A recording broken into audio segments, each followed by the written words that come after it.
ঢাকার হযরত শাহজালাল আন্তর্জাতিক বিমানবন্দরের কার্গো ভিলেজে ভয়াবহ আগুনের লেলিহান শিখা যেন এক মুহূর্তেই ছাই করে দিয়েছে হাজারো মানুষের স্বপ্ন, পরিশ্রম আর বিনিয়োগ করা প্রথম ব্যবসায়িক পুঁজি।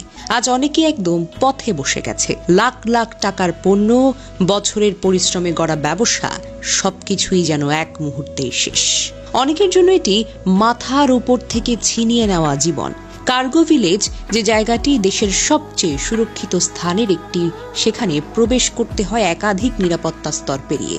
সেখানে কিভাবে আগুন লাগলো? কোনো অঘটন নাকি অন্য কোনো গভীর ষড়যন্ত্র? এত সুরক্ষা, এত সিসিটিভি, এত নিরাপত্তার মাঝেও এমন ভয়াবহ আগুনের উৎস কোথায়? এই কার্গো ভিলেজ মূলত আন্তর্জাতিক বাণিজ্যের হৃৎপিণ্ড। এখানেই থাকে দেশের আমদানি রপ্তানির সবচেয়ে মূল্যবান মালামাল, পোশাক, ইলেকট্রনিক পণ্য, ঔষধ, কেমিক্যাল, যন্ত্রপাতি, এমনকি কোটি কোটি টাকার কুরিয়ার প্যাকেজ।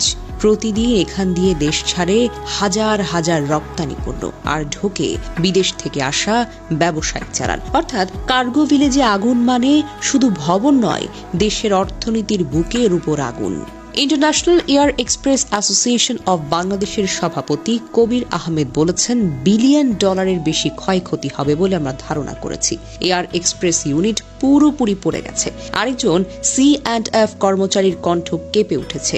সব পণ্য, কাপড় চোপড়, কেমিক্যাল সব ছাই। আগামী কয়েক মাস হয়তো আমরা কোনো কাজই করতে পারবো না। এখন প্রশ্ন হলো, দেশের সবচেয়ে নিরাপদ এলাকায় এমন ভয়াবহ আগুন কিভাবে লাগলো? কোনো নিরাপত্তার ত্রুটি ছিল, নাকি এর পেছনে আছে অন্য কোনো উদ্দেশ্য? কোটি কোটি টাকার এই ক্ষতির দায় নেবে কে?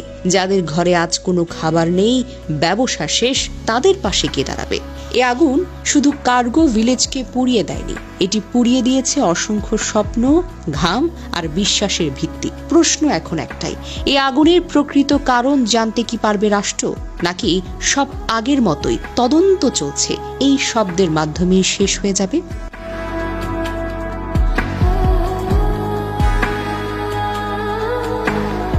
জানা যায় দুপুর 2:30 দিকে গেট নম্বর 8 কাছে আগুন শুরু হয়, যা দ্রুত ছড়িয়ে পড়ে আমদানি করা পণ্যসমূহের স্টোরেজ এলাকায়। ফলে সমস্ত ফ্লাইট অপারেশন স্থগিত করা হয়েছে। আকাশপথ বন্ধ হয়ে গেছে। ধোঁয়ায় কালো মেঘ ছড়িয়ে পড়েছে চারিদিকে, যা দূর থেকেও দেখা যাচ্ছে। এই ঘটনায় কোনো প্রাণহানির খবর না থাকলেও ভয়ঙ্করভাবে 25 জন আনসার সদস্য আহত হয়েছেন, যারা আগুন নেভানোর চেষ্টায় জড়িত ছিলেন। কার্গো ভিলেজের পুরো এলাকা ধ্বংস হয়ে গেছে, যেখানে কাপড় চোপড়, কেমিক্যাল, ঔষধ এবং অন্যান্য মূল্যবান পণ্য পড়ে পুরোপুরি ছাই হয়ে গেছে, যার অর্থনৈতিক ক্ষয়ক্ষতি $বিলিয়ন বেশিও হতে পারে। এই আগুন নেভাতে 37টি ফায়ার ফাইটিং ইউনিট, বাংলাদেশ বিমান বাহিনী, নৌবাহিনী এবং সেনাবাহিনীর টিম সহ একটি বিশাল অপারেশন চলছে, যা ঘন্টার পর ঘন্টা ধরে চলমান। কয়েকটি ফ্লাইটকে চট্টগ্রাম এবং সিলেট বিমানবন্দরে ডাইভার্ট করা হয়েছে এবং বিমানবন্দরের সুরক্ষিত এলাকায় এমন দুর্ঘটনা ঘটায় নিরাপত্তা ব্যবস্থার গুরুতর ত্রুটি প্রকাশ পেয়েছে। এই ভয়ঙ্কর পরিস্থিতিতে ব্যবসায়ীদের লাখ লাখ টাকার পণ্য নষ্ট হয়েছে, অনেকের জীবিকা বিপন্ন এবং দেশের এক্সপোর্ট ইম্পোর্ট সেক্টরে দীর্ঘমেয়াদী এর প্রভাব পড়তে পারে, যা সত্যি হৃদয় বিদারক। এদিকে আগুনের কারণে বিমানবন্দরে সব ধরনের বিমান ওঠানামা এখন বন্ধ রয়েছে। এরই মধ্যে ঢাকাগামী 8টি ফ্লাইট চট্টগ্রাম শাহ আমানত বিমানবন্দর, একটি সিলেটের ওসমানী আন্তর্জাতিক বিমানবন্দরে অবতরণ করেছে। ঢাকা থেকে ছেড়ে যাওয়ার অপেক্ষায় থাকা কয়েকটি আন্তর্জাতিক ফ্লাইটও ট্যাক্সিওয়েতে আটকে আছে।